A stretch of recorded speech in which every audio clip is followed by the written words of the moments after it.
Merci d'avoir répondu à cette convocation en urgence. J'ai voulu vous convoquer suite à des informations qui m'ont été communiquées par le procureur de la République du tribunal de grande instance d'Évry. J'ai en effet pris connaissance de faits d'une extrême gravité. Un professeur de mathématiques de l'Académie de Versailles, du collège Blaise Pascal de Villemoisson-sur-Orge, a été déféré devant un juge d'instruction chargé d'une information des chefs suivants.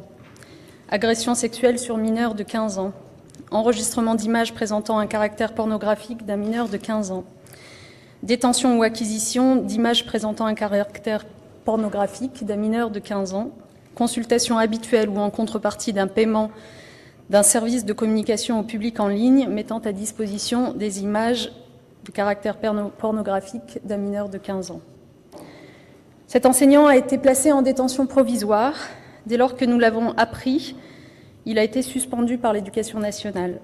Pour autant, l'examen du dossier de cet enseignant par le rectorat, par nous-mêmes, révèle des faits d'une extrême gravité. Cet enseignant avait déjà été condamné en 2006 par un tribunal britannique pour relations sexuelles avec un enfant à partir d'une position de confiance et pour voyeurisme.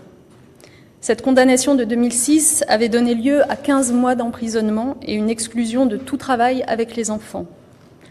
Cette condamnation avait été versée au dossier professionnel de l'enseignant.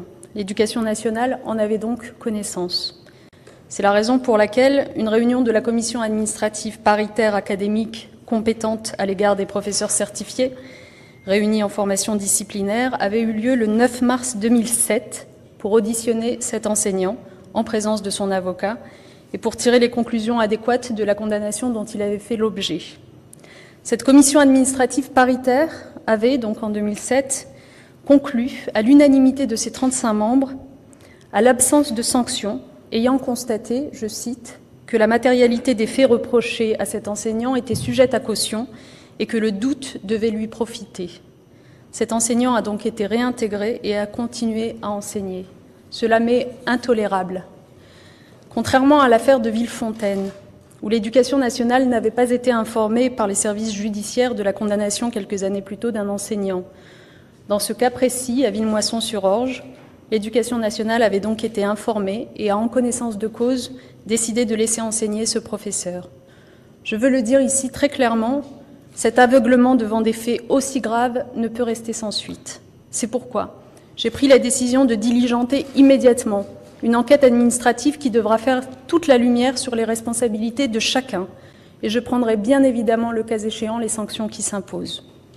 Je tiens par ailleurs à rappeler ici que, comme je vous l'avais précédemment annoncé après Villefontaine, nous avons commencé à le faire, la vérification des casiers judiciaires de l'ensemble de nos enseignants. L'omerta est révolue. Cette disposition nous permettra de mettre à jour toutes les affaires de pédophilie qui n'ont pas conduit aux sanctions appropriées, car la seule sanction pour des faits aussi graves, c'est la révocation. Vous connaissez ma détermination à faire toute la transparence sur des faits de pédophilie dans l'Éducation nationale et à faire preuve à leur égard d'une fermeté absolue. Pour ce qui est de l'enseignant dont nous parlons aujourd'hui, à ce stade, rien ne permet de penser que ces élèves ont été victimes de ces agissements. Une enquête est en cours. Le procureur a d'ores et déjà informé les parents d'élèves concernés et communiquera en temps utile sur les suites de cette enquête. Le recteur de Versailles, qui est à mes côtés, a lui mis en place dès hier une cellule psychologique dans le collège. Elle sera activée aussi longtemps que nécessaire. Je suis prête à répondre à vos questions si vous en avez.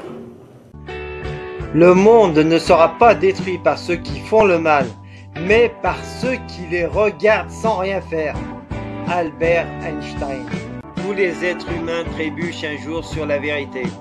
La plupart se relèvent rapidement, secouent leurs vêtements et retournent à leurs préoccupations comme si de rien n'était. Winston Churchill. Ceux qui ne sont pas avec nous, enfants et anti-pédocriminels, sont contre nous. Pour triompher, le mal n'a besoin que de l'inaction des gens de bien. Des enfants sont détruits, violentés, violés et morts de par votre passivité. Vous êtes avec eux ou contre eux? Pour les pédos ou anti-pédos? Les terroristes comme Mera, les frères Kouachi, Nemouche, etc., les délinquants violeurs d'aujourd'hui, de demain, sont aussi les fruits de la pieuvre via l'aide sociale à l'enfance. Des centaines de milliards d'euros ont alimenté les pédocriminels de l'aide sociale à l'enfance et complices. Et ça continue avec vos impôts. Les audiences concernant des enfants innocents se font dans des huis clos sans public. Les enregistrements vidéo ou sonores y sont interdits. Pourquoi ? Les dossiers sont inaccessibles aux enfants ou à leurs parents qui les défendent. Pourquoi cette opacité? Pourquoi cette injustice de la justice pour des enfants innocents qui les pousse à être violés, violentés et à la mort? Les impliqués, magistrats, membres de l'aide sociale à l'enfance, etc. dans les dossiers d'enfants innocents ne veulent pas remplir des attestations sur l'honneur dans l'intérêt des enfants en lesquels ils certifient ne pas transgresser les lois, donc respecter les lois. Pourquoi refusent-ils de confirmer leurs actes? Si la pieuvre agit impunément depuis une quarantaine d'années, cela est dû à l'absence de médiatisation et à la désinformation qui fait que les médias ou politiques qui ont évoqué le sujet parlent de dysfonctionnement de l'aide sociale à l'enfance, soit trouble dans le fonctionnement, ce qui est mensonger. Un dysfonctionnement rénal ou d'appareil est traité et réparé dans les heures, jours qui suivent.